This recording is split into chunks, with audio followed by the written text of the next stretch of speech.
Když mi, lásko, tvrdíš, že chceš víkend strávit někde na pláži, tak mě to uráží.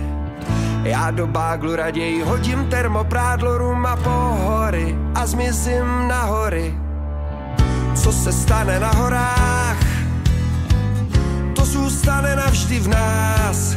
Hlavně nechci sedět doma v bačkorách. Tak sorry, že mám rád hory, je to dlouhodobý vztah, je to malá story. Tak sorry, že mám rád hory, tady to mám rád, je to láska na pořád. Tak sorry, že mám rád hory, je to dlouhodobý vztah, je to malá story. Tak sorry, že mám rád hory, tady to mám rád. Tak sorry.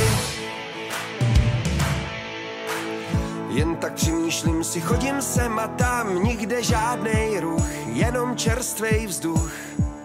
Že zde není signál, to mi nevadí, k čemu internet, když mám tu celý svět. Co se stane na horách, to zůstane navždy v nás.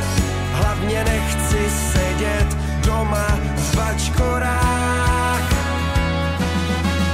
Tak sorry, že mám rád hory, je to dlouhodobý vztah, je to malá story. Tak sorry, že mám rád hory, tady to mám rád, je to láska na pořád. Tak sorry, že mám rád hory, je to dlouhodobý vztah, je to malá story. Tak sorry, že mám rád hory, tady to mám rád.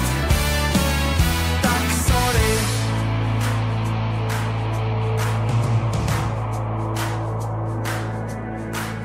Ať seš horal profík nebo amatér, kopce byly, jsou a budou vždycky fér. Jestli chceš zážitek, co nemá zápory, a kašli na moře a vyraž na hory.